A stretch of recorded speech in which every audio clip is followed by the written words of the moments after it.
Hey everybody, BTO Pro here. Today I am happy because I get to actually build something. I have been down in the guts of the beast that is WCFactory long enough. It's time to actually invoke this thing on the world, show what it can really do. So today I'm going to be showing and talking through kind of my process by which I answer one question, which is when you're doing web component based development, when do you know that it's time to make a new element effectively? So you can see what we're doing with WCFactory. So WCFactory is actually just tooling. You can read the documentation. You're basically getting the ability to kick out monorepos for managing web components. If you're not familiar with what a monorepo is, basically just one giant repository, but you publish everything to NPM individually.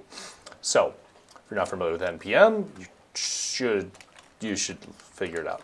So it's npmjs.com. It's basically this giant registry of things that are different JavaScript-based libraries that are published.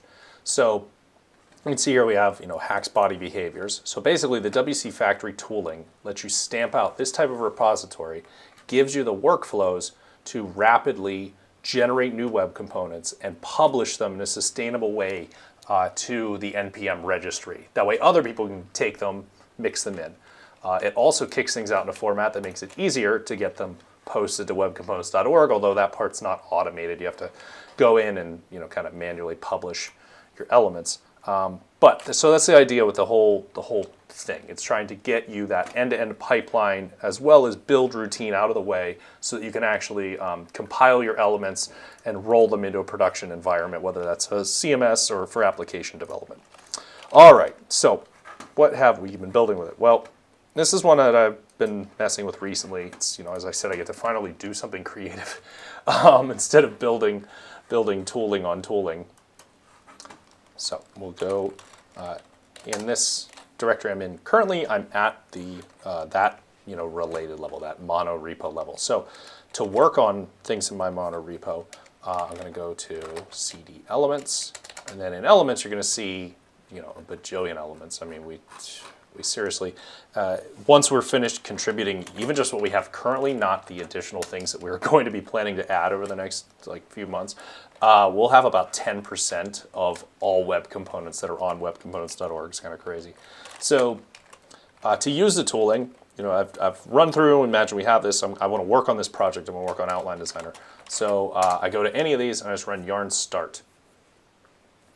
And yarn start will kick off two things. It's going to be watching in the background for changes, and it's going to pop up this little mini documentation site. Thank you, Polymer Tooling. So then I can, this is one major advantage of interfacing with the Polymer Tooling. You get these auto-generated documentation sites that are pretty robust. They're pretty awesome. So I know about the OutlineDesigner. I'm working on it. So let's see what it is. So OutlineDesigner is a really complex tag, obviously, because if you imagine one tag generated everything that that you're about to see here. So with web components, then we nest HTML in other HTML.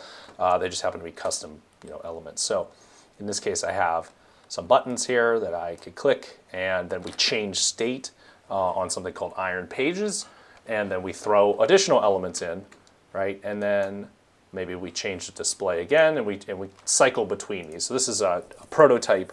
The idea of the prototype is to be able to work with large hierarchical content, but do it as almost a card sorting exercise, so that I could be okay. Well, I'm in the draggable display. Let's move. Let's reorganize these cards, right? Because we're going to do our site content in this manner. You know what? Let's make it smaller because we have a really big site scaffold. Okay, that's better. And then maybe I move over to card view, and card view would allow for operations as applied directly to that item. So maybe I want to add something at this item, I'd click add. Maybe I want to edit. Maybe I want to move these cards back and forth. It's a very intentional just swapping out as opposed to the rearranging all the things. Maybe I want to delete this one. Maybe I want to duplicate it and X that out. Maybe I want to add more detail to it. And then perhaps in this case, I could see one level down, almost think of this as seeing down the cards that are in this stack. And then maybe I would want to interface with these in some way.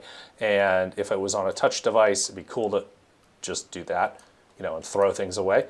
And so that could be like a method of deleting. That could be just, rapid prototyping, what have you, right? So this is, I'm messing around here. So let's switch from card view over to outline view, which makes more sense overall, right? So I add some things. Maybe I just hit that to add that, delete this so it kind of sinks away, right? So this is kind of the scope of the problem space that we're working on here. So we want to be able to generate hierarchical content really quickly and be able to visualize it in a whole bunch of different ways to make meaning of it, right? So maybe these are dots and I don't have the hierarchy worked in there, but that it would show the hierarchy there, that these cards are pegged to the same data model that I just manipulated before, so I can move them around more rapidly, and that I could work on the card and the levels below the card, right? So it's kind of the scope of this element. So where you run into these bump points, where you go, okay, well, I've been working on this. Let's pull up some code here, finally. So I've been working on this element, and what the guts of that element, the OutlineDesigner tag, ultimately look like, and the way you interface with the WCFactory tooling is you're always working in either the demo folder, for that demonstration site, in a lib folder. So these are like extended library of dependencies, additional elements, and then in the SRC directory, which is the primary assets associated with this element. So why that watch job, if we go back in time, why this says it's watching is, if I were to make a change to, in this case, OutlineDesigner.html and hit save, it notices the change in the background. And what it's doing is it's dynamically merging these 5 files to give you this one composite file. And so this is a singular web component. This is a non-compiled, it's an assembled web component, right? It's kind of taken those 5 pieces of, almost like a model view controller and a little bit of extras, and it's smashed them together. So we get JavaScript defining, what we import into this element, right? So when I want a card, I snag the Polymer Projects card. When I want to do some data binding via Ajax, I can get one of those. I can also leverage my own, right? So I have components that were for, hey, I need something that puts an overlay on the thing that it's inside of and allows these operations to be done. That's that add, duplicate, delete type of thing. Nikki on our team, she's worked on this thing called simple colors, so we have this color uniformity. I worked on this modal, so we have it's called a singleton design paradigm, and so the singleton via the modal basically ensures that everybody is asking for the modal's availability, and that way there's only one quote-unquote modal on the interface at any time. So anyway, this file is a combination of these things, right? Of the imports, the JavaScript that makes it up. There's that HTML, the guts of a template, as far as telling the web component what to stamp on the interface. And you see there's all my CSS, which got pulled in from CSS file. Then here's my HTML that I put that single space in, there it is, to reflect a change to get the tooling to build. And then we get into my properties, which I have in a separate file just to make it a little cleaner. And these are the custom properties that are on this element that you can utilize. Then there's some other, more generic JavaScript, although things like connected and disconnected callbacks are specific to the web component specification. And so, this is my logic, right? So what comes up a lot when you're doing these is I would recommend you kind of just start making HTML in the tooling. So I would just work primarily in the HTML and CSS. I would completely ignore the JavaScript. And the properties is actually a neat thing you do with properties is, the way I'm showing this to be specific to Polymer, although the WCFactory tooling can actually output like 6 different types of elements. So you could do skate or lit element or slim.js or just a vanilla element. But so all of them have slightly different data binding, if you will. And data binding allows you to effectively define properties on your thing, right? So in this case, if you imagine that this is the equivalent of me writing outline-designer view-mode equals cards, right? So it's as if I had written that. That's what this view mode is. The reason there's this hyphen is that in the HTML specification, you have to have a dash. You can't have capital letters. And so this translation happens because you can't have a dash in JavaScript.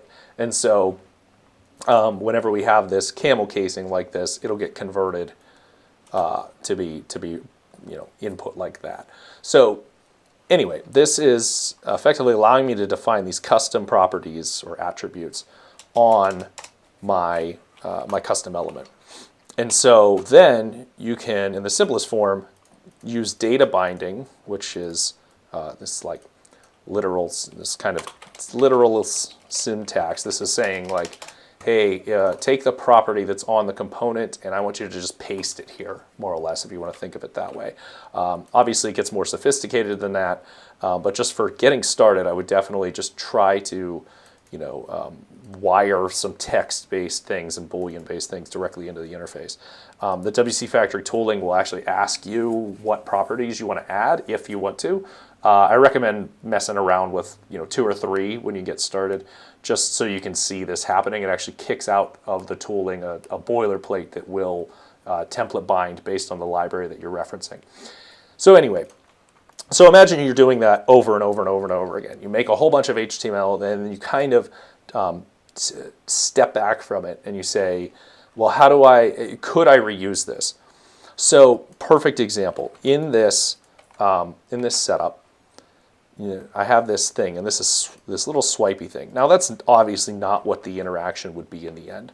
So what I'm thinking is, based on what our little mock-ups are, we want this to actually kind of be like a listing, a nice little grid listing of what is available under here. And then in that grid of listing, it would be nice to be able to click to that thing or double tap it or hit view or something. Kind of have these contextual operations, if you will, though specific to each of the cells. And then that way, if I'm in low detail view in this chart, then this is just for mostly like, hey, I click and I go to the thing. Maybe if I'm in medium, I see some descriptive text, but then if I'm in high, it would actually show me the items under it, right? So you can imagine the user being like, well, I've got maybe 100 pages of content in my site, and there's only 8 of these at the top level. That at the top level, okay, I want to keep this low, but as I increase the resolution, so to speak, the level of detail, it would be overwhelming to potentially be at this, unless I had a pretty good method of managing it, right, with this high level. So we need a nice little thing. Maybe it's going to stick to this size, and then you can scroll within it to get a preview of what that next level depth of the cards are, the card stack. So that I know, okay, I'm going to click and make this selection. Maybe we'll change the scope, and now I'm looking at those pages laid out as cards. So that's kind of where we're trying to go with it. But first, we need to make this into an element. All right, so what is that decision tree look like? I say, okay, well, is this something that is going to be repurposable outside of OutlineDesigner? And so that's the first important question. It's kind of like, what is it we actually have here?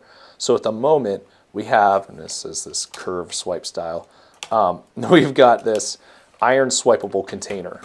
Now, IronSwipeable container you can find on webcomponents.org, IronSwipe.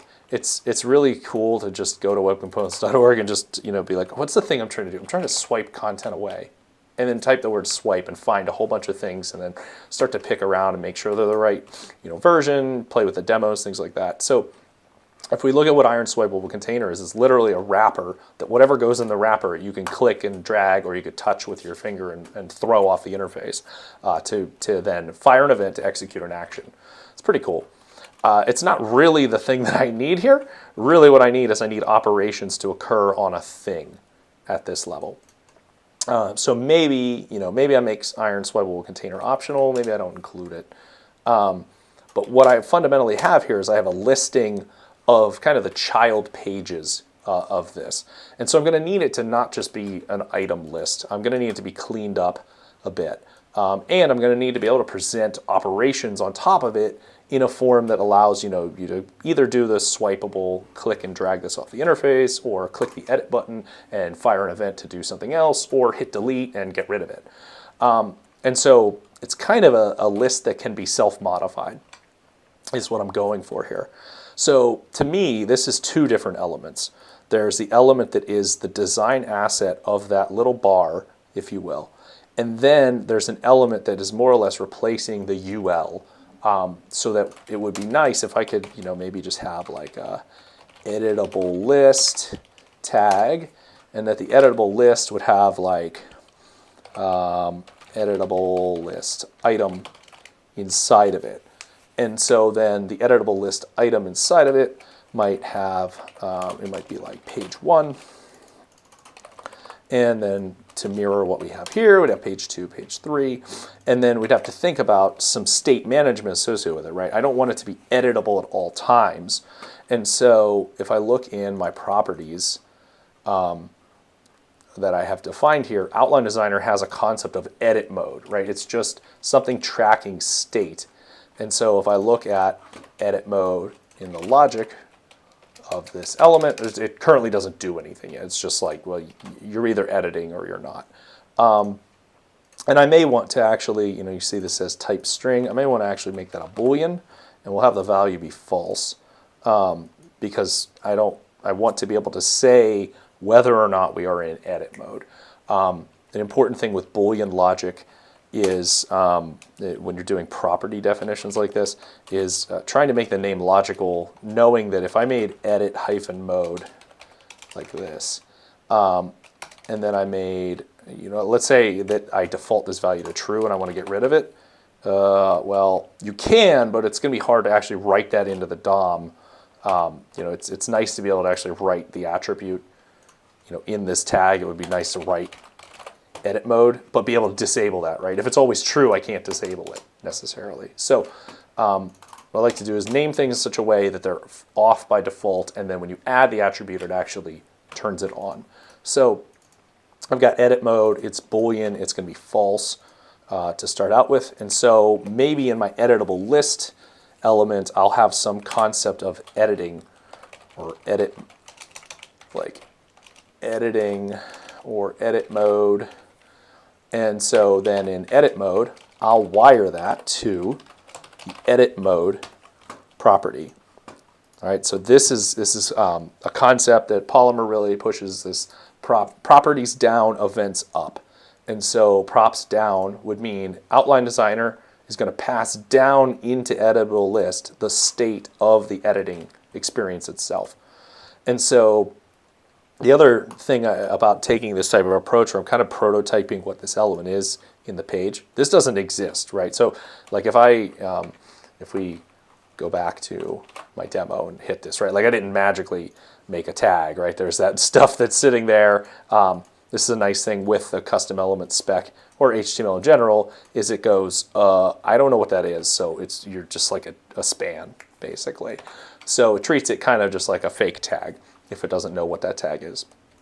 So then most likely what I would have in here is some kind of, like the title of the thing, be like items.title or item.title.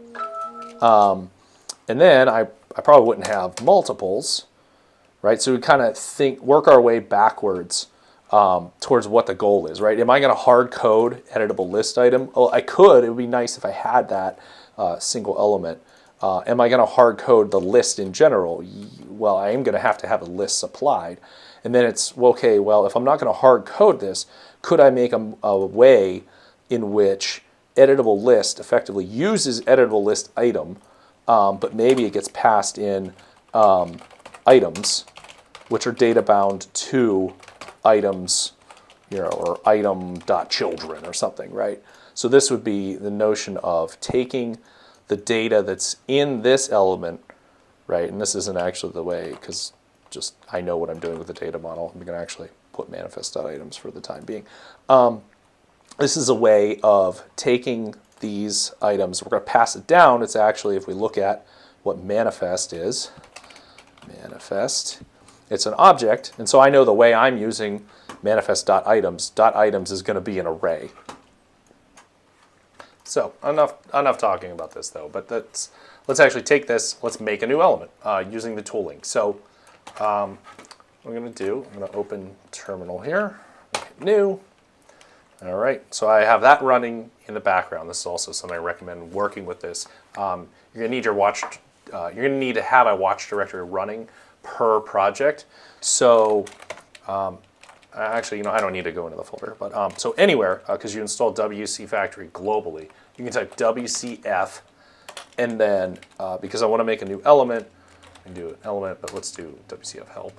So we can see there's build, element factory help, and start. So start is what you do to create a what we call a company.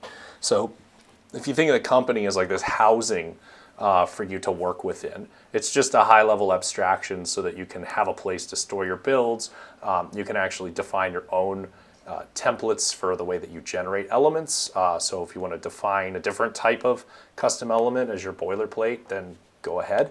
It's also a place you could mess around with new libraries so that if you get a really cool definition, then you could post it to our issue queue and we could pull it in for everyone. So, but what I want to do to make a new element, I've run start, and then after start and I answer all the questions, I've run factory. So what you're seeing in that LR and web components repo is me running these two commands effectively and answering all the questions, which are a lot.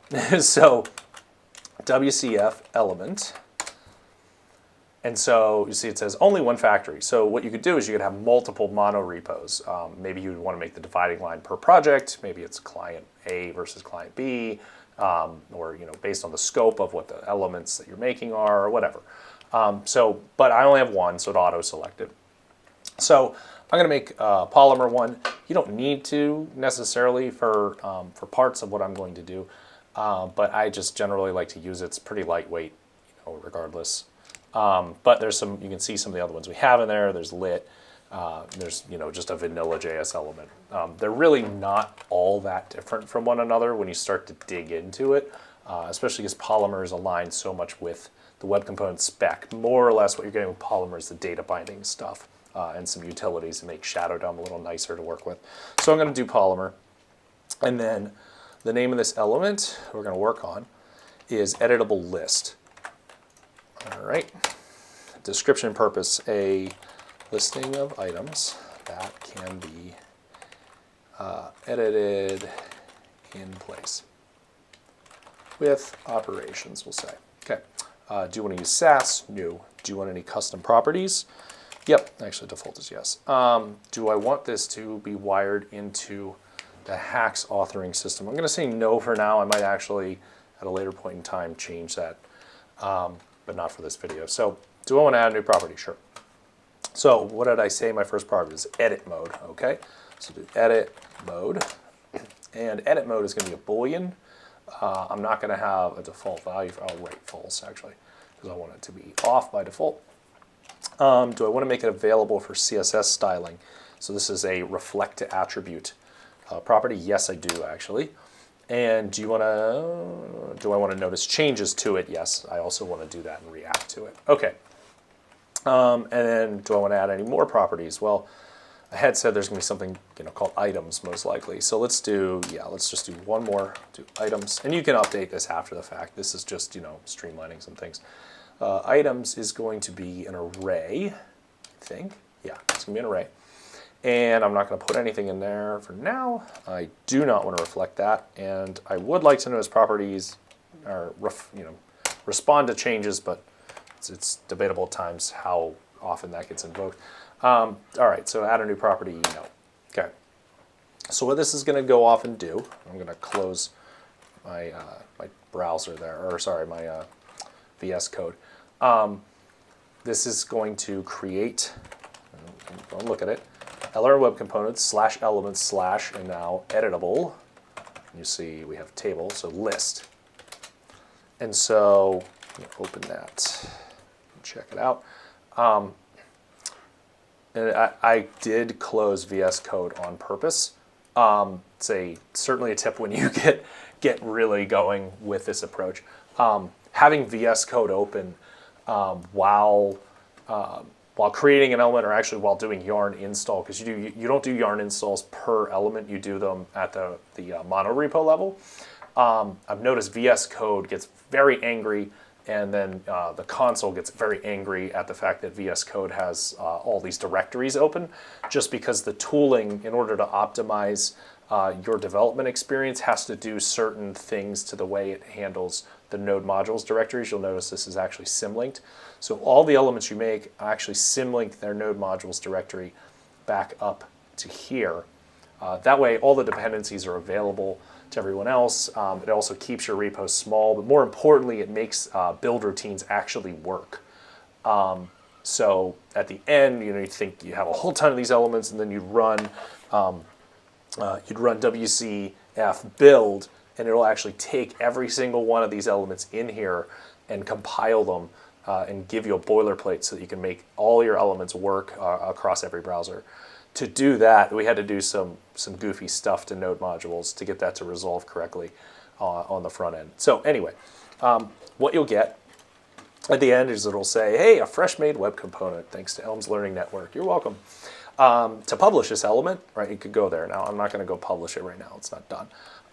To work on this element, though, I'm going to copy and paste this command, which is the equivalent of go to this directory in the repo, right, LRM Web Components elements, whatever the thing is, and then run yarn start. And yarn start is going to do that. It's going to open up my browser. Okay, so I've got my little documentations there. Cool.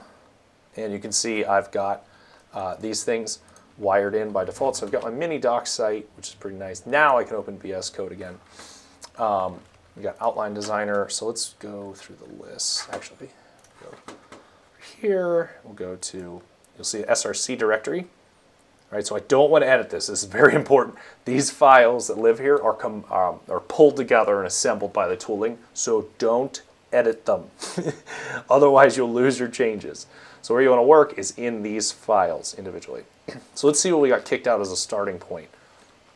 So editable list, it's got my copyright info correct. It's got some just baseline, setting this up, stuff to get the tooling to register correctly. Then it's got a connected callback that's per the specification, and it calls super connected callback. This is kind of your, if you're coming from a jQuery context, this is your like ready. In Polymer 1, there is actually a ready step, and I believe you can tap into it here, but this is connected, more or less means it's attached to the DOM, so it's safe to do operations against it. Then you'll notice because I said, hey, I want to observe these changes, it's automatically generated some, just like console logging whenever a value changes. So the way those get wired together in Polymer is I end up getting, here's edit mode. You can see it's defined as a boolean. Its initial value is false. I'm going to make sure that's actually typed correctly. Items here, I'm also going to make sure that's just an empty array. Reflect to attribute is going to make it appear in the DOM, like actually place it in the DOM as an attribute, which means then you can target it and style via CSS, which will show. And then observer means, hey, whenever this value is modified in any way, I want you to run this function. And so that's more or less what we're getting kicked out through all those answers in the tooling. Had I responded yes to hacks, this file would automatically write me hack schema, which would allow you to hook it up to the hacks project. I'm not going to go into that, but you can go to hackstheweb.org and see what we're doing with all this crazy mess. So CSS, I get kicked out just these two baselines. And then HTML, I get kicked out this with just wrappers saying, hey, this is the way in which you do data binding with this value. So that's everything that the tooling kicks out. This is my starting point for every element that you will ever see us do going forward. If you look through the guts of some of our elements, they don't follow this paradigm, and it's because we upgraded them from earlier points in time with Polymer. They still function the same way, all the tooling's the same, it's just this structure in here looks a little different. So let's get to work on what the scope of this was, right? So now what I do is I will work on, right, this editable list item because I'm going to need to make an individual item, and then I'm going to need to stamp out a whole bunch of items.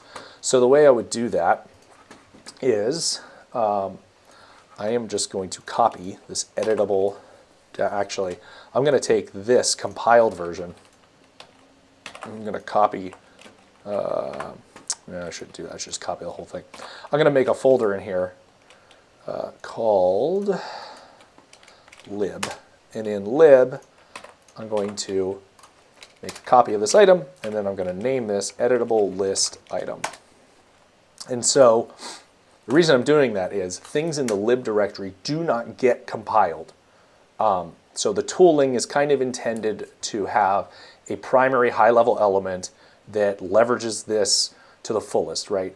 With a lot of elements that you're going to make, especially early on, this is going to be good enough. You're going to have, like hour-calendar, link or something, and it's going to be pretty minimalistic. It's going to be a button here or there.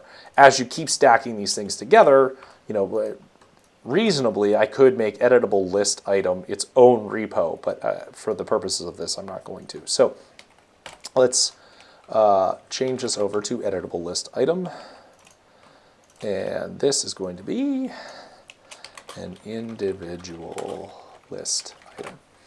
All right, it's a custom element. A list or an item is a thing in a list many which can be modified. I just like to throw in some microcopy now and then just to kind of explain some things. So now what I'm going to do, I obviously can't have editable list. It's going to have to be a little list item.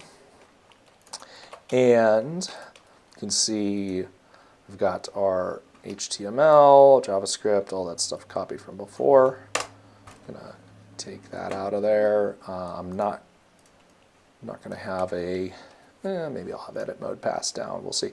Get rid of items, and we've got editable -list item. Connected callback again, and then here I'm going to do editable list item, editable list item, editable list item.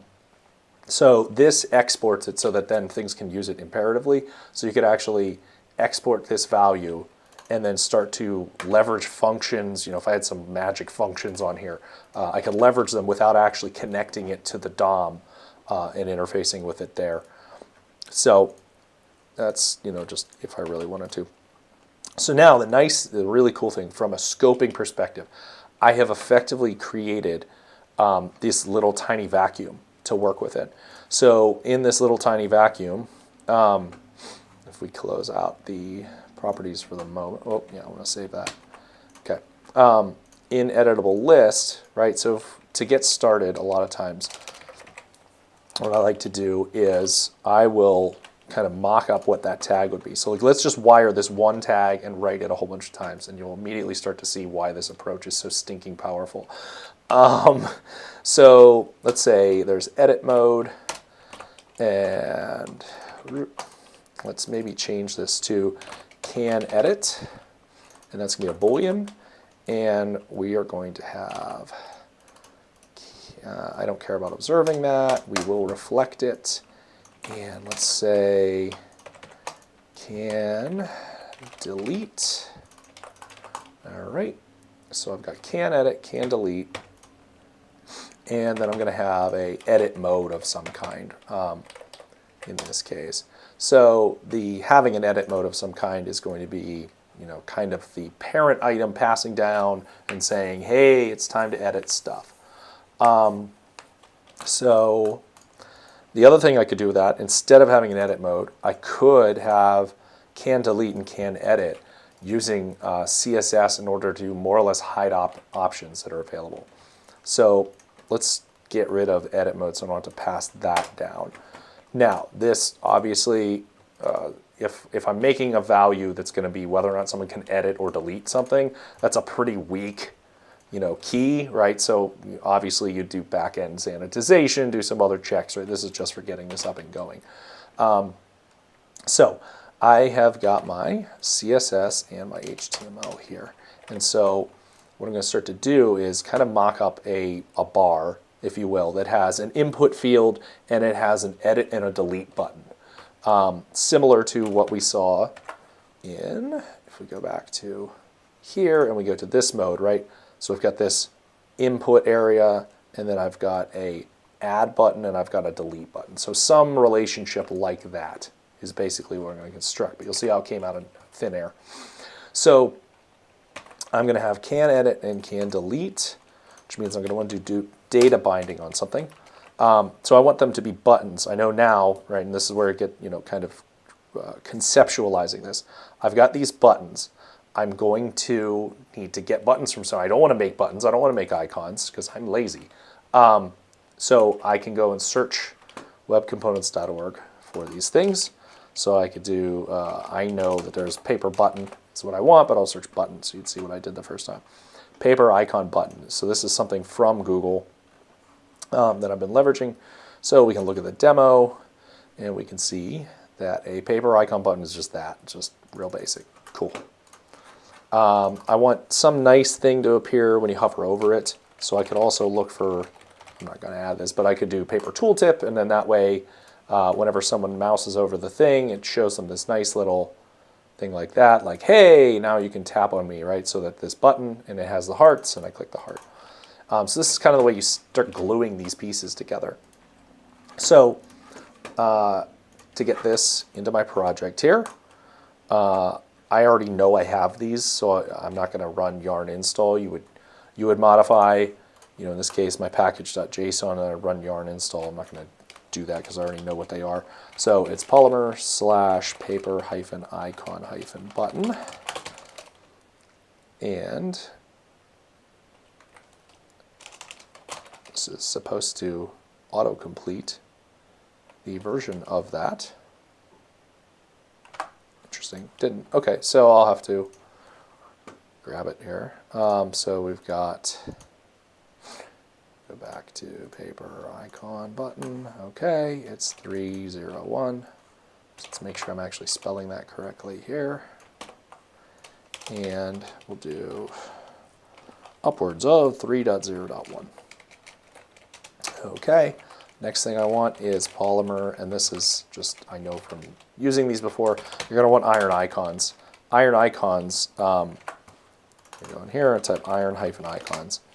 Iron icons is this really nice big set of icons that you can use, and that way you reference the icons, it pulls in the right SVGs into scope, and then you can use them in your button. So this is also on 301. Do upwards of 3.0.1. Cool. And so what's another one that I'm going to want? I'm going to want input fields of some kind. So I know there's polymer / paper-input. I already know that's one as well, which we could go and see. There's a lot of things in paper-input. We go to paper-input. Whoop, input. A lot of different input elements. This is a very popular one. Just gives you, some text areas, some input constraints, data sanitization, checking, right? And just this nice little, that effect right there. Boop, boop, boop, boop. Okay. So I'm going to pull in paper icons, paper icon button, paper input. Then, in this case, I'm going to leverage one of my own. So I'm going to leverage LRN Web Components / Simple Colors, because I know that is one that I made, and I also know that that version number on that is 0.0.3. I believe it's 3.9. Yes, 3.9. Okay. So this would be modifying package.json. This is to get my dependencies in check. Were someone else to run yarn install and get my element. And so it's very important that these are correct. You could run a command like yarn add and then, just at polymer / paper icon button. And it would basically write this for you. Well, you'd have to do dash or save. And it would write that value into dependencies. So I'm just skipping that step because I don't want to have to run yarn install over and over. So now to leverage this, we're going to go into that item again. Now I have to import it, so I bring those definitions into scope. And this is an important consideration. I want to do /iron icons /iron icons .js. The important consideration is this path doesn't exist. And so this is really important as far as the way in which you develop. You're writing things and having to bank on tooling fixing it. And that's a little unnerving at first, for sure, when you're coming from not having interfaced with like Node that much, as I've only been doing Node for a few months. So you're relying on the tooling to figure out where this is, like the first, instead of having to previously, you might write like /node module / it's going to figure that out at runtime.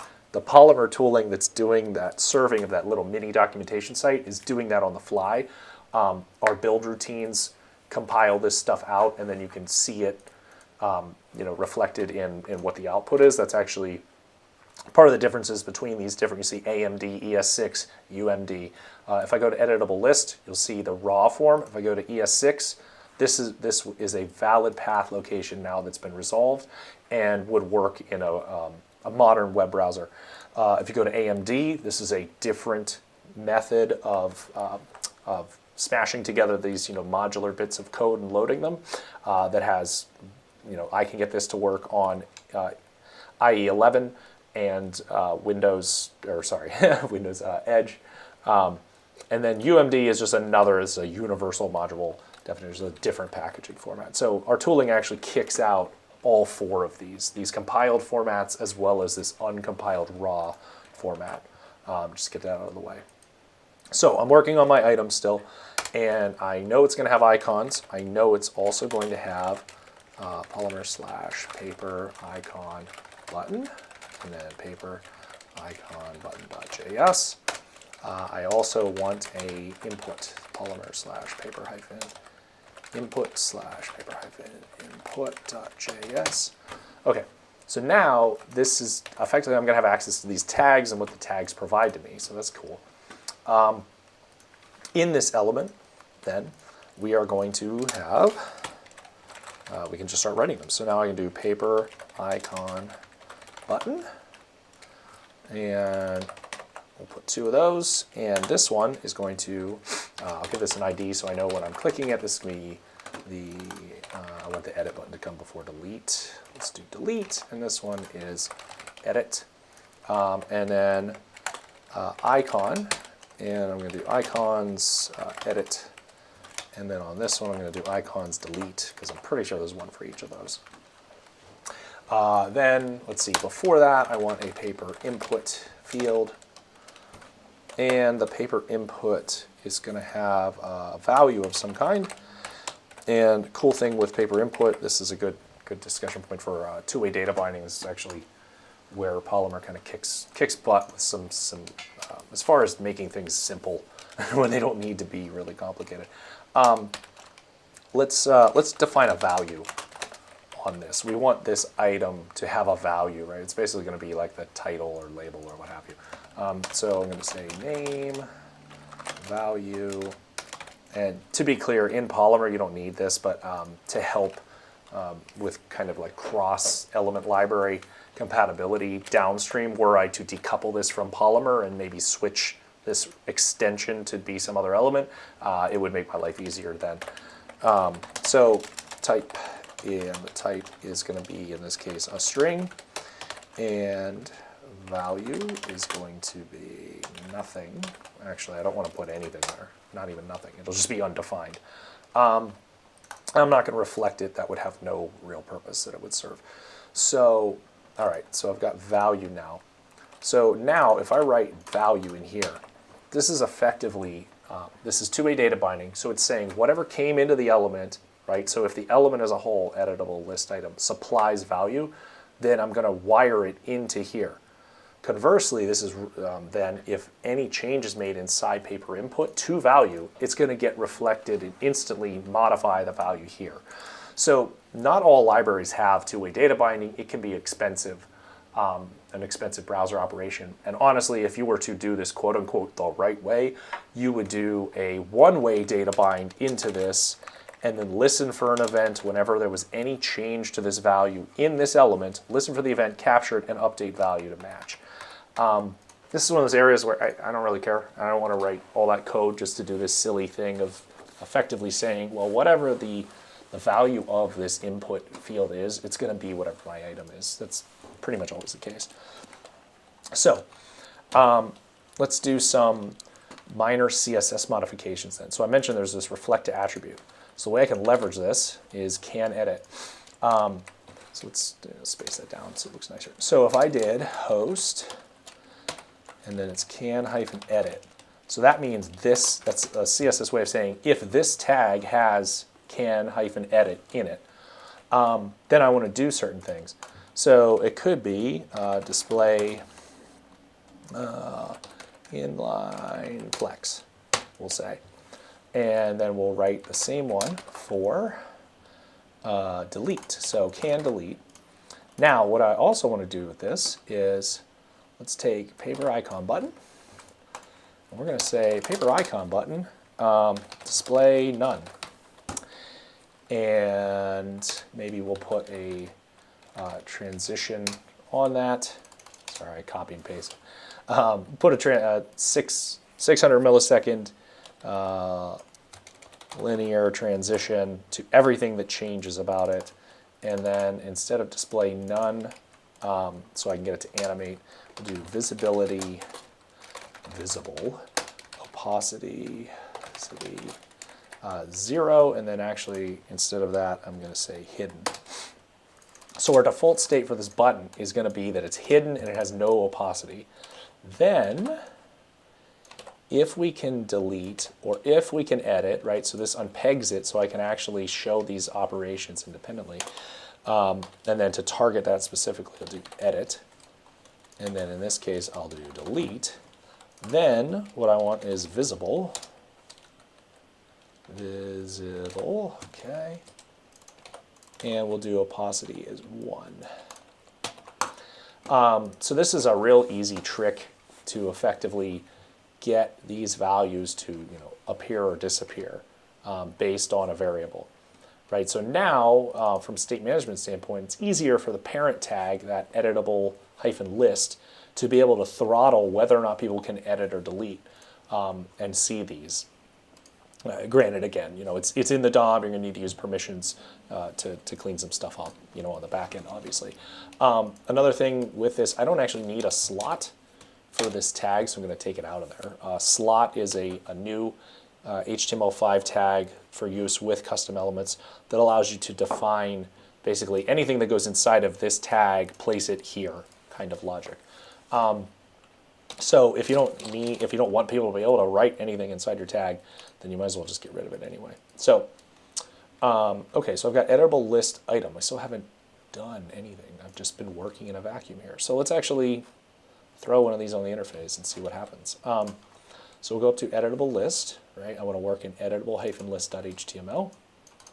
And up here, I'm going to now write editable-list-item.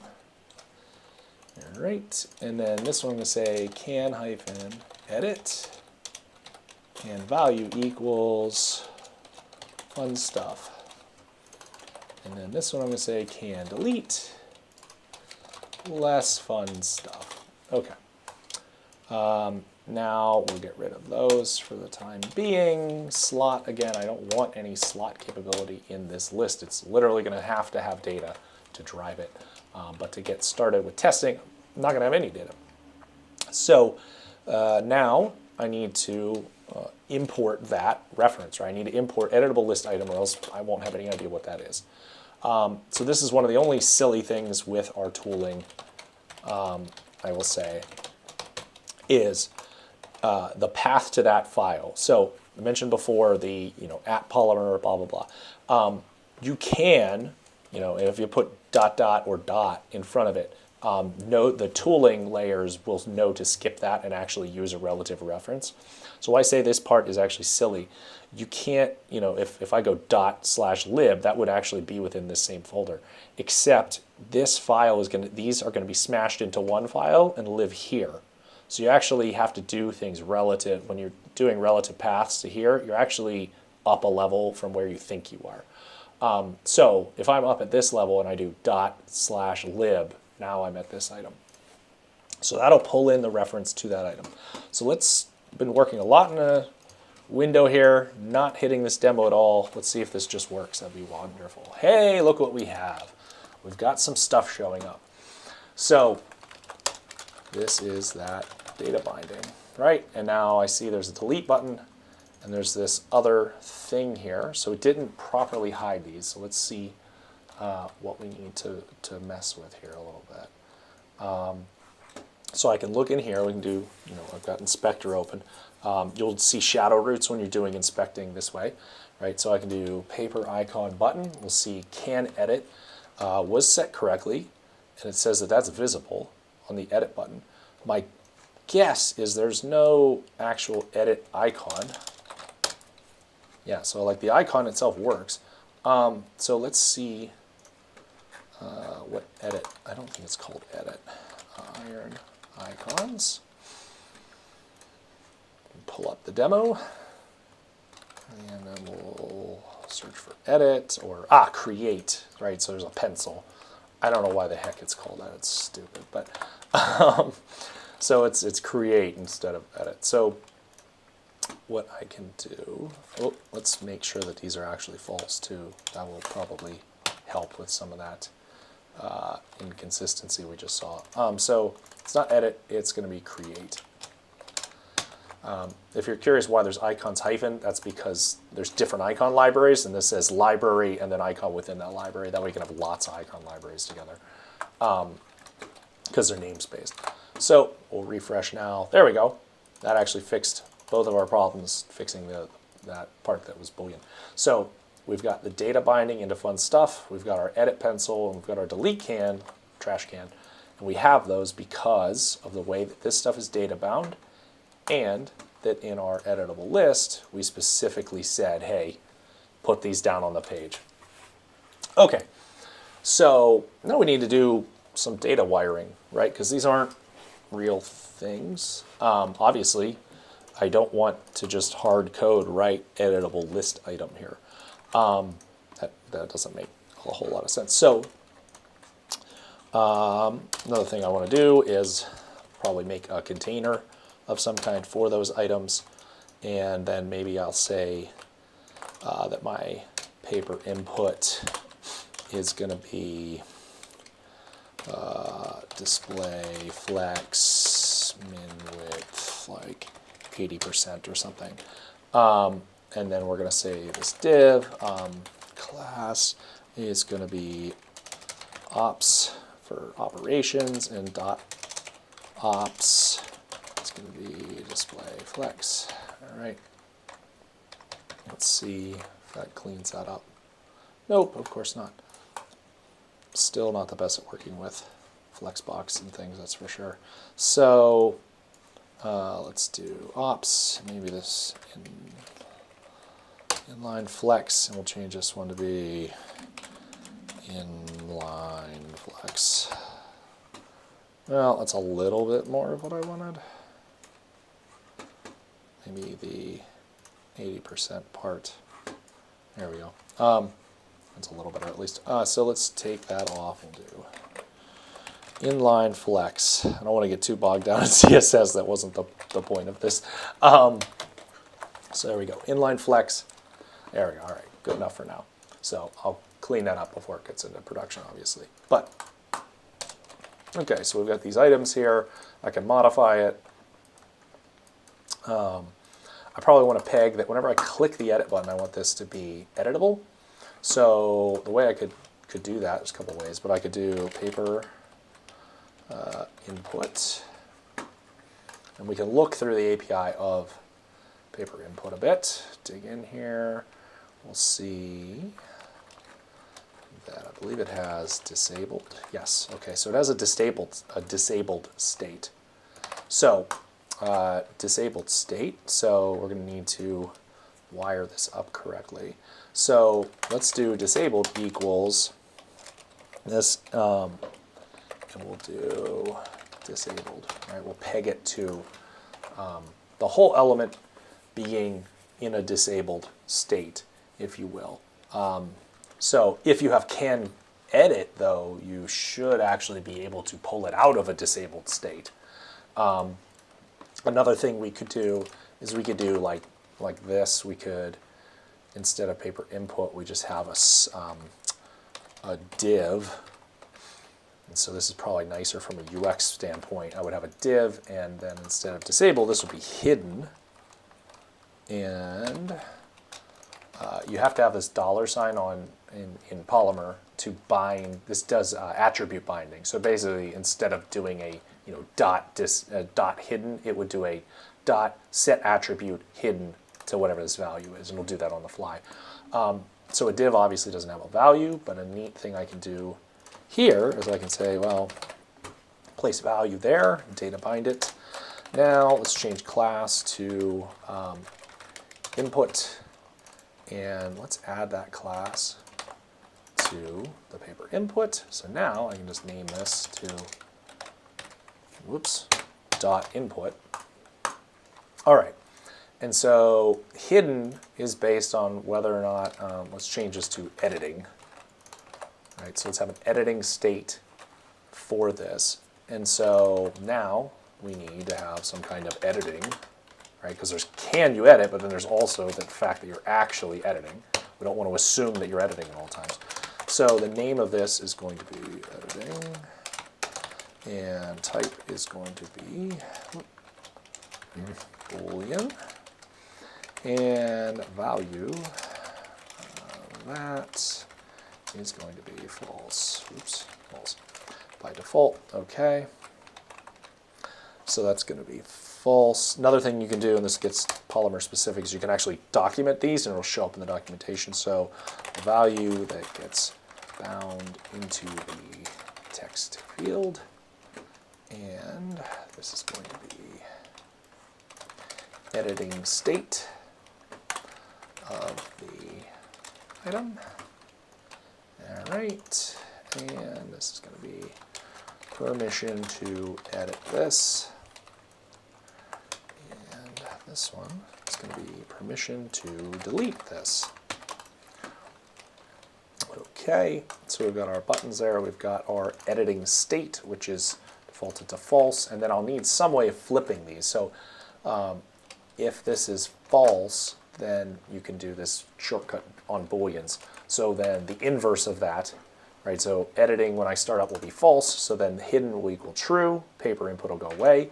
Hidden will be false. In this case, you'll just see the value, and you'll see it next to the operations. If you have the ability to click the edit button, is where we get to the next part here. So let's do some event management. Woot. So we have to use just JavaScript as a platform for our event management here. You could do it one of two ways. So Polymer gives you this nice way that you could just do it in inline. I'm going to do that just for simplicity's sake. So I can do on, normally you would do like on click if you're used to old school JavaScript, right, and actually auto-completes there.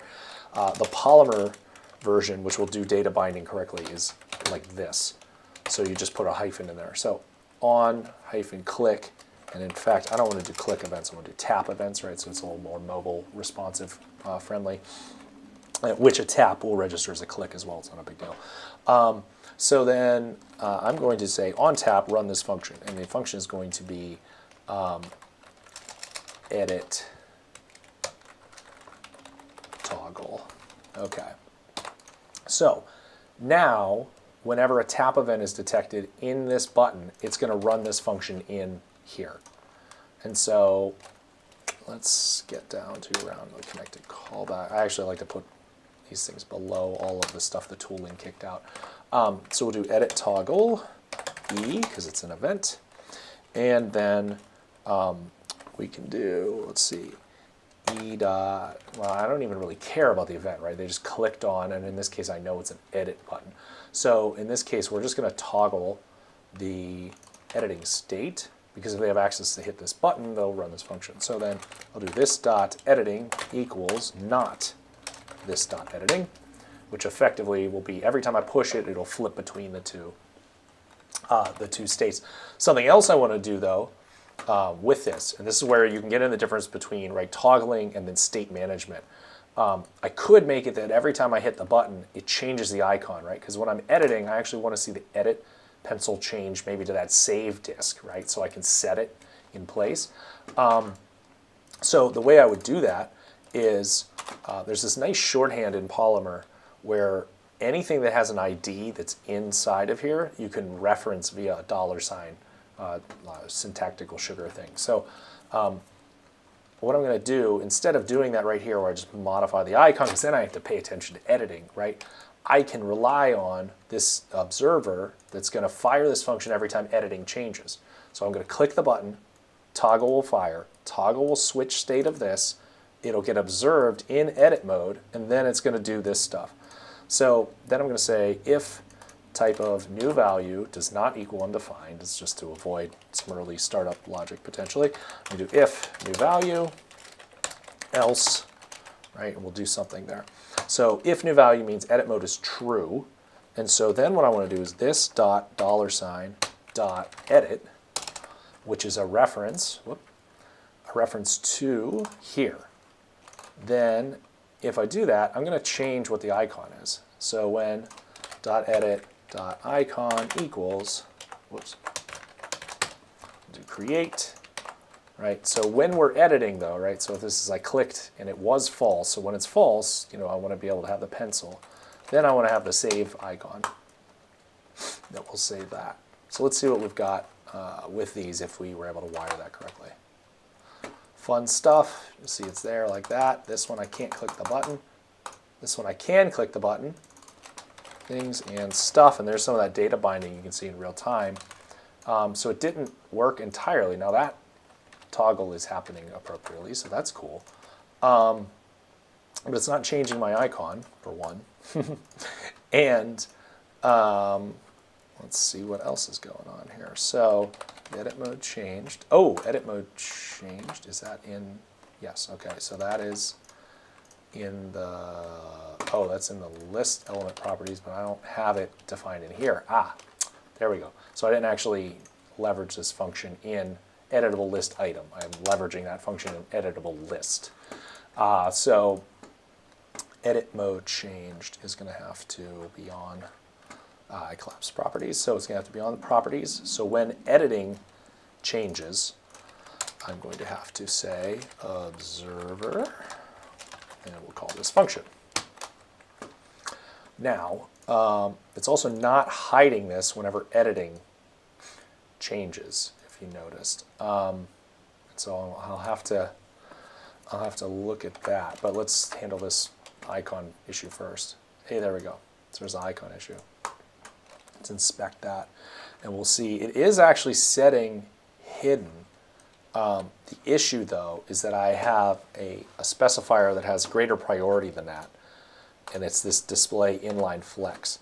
So you can see at the top of all of these, I do this. If something is hidden, then, you know, don't display. Let's actually kick up the importance of that. Let's see if that nope, that didn't get it either, because that's just on the high level. Okay, so what I want to do is we'll say down here, it's not input, it's, yeah, so it'll be dot input. Hidden is still going to be display none. That way it's a greater specificity than the display inline flex. And now we've got our little disk, which toggles us on. I make the change, and you see the change on the other side. That's kind of how some of these systems are able to achieve that appropriately. Cool.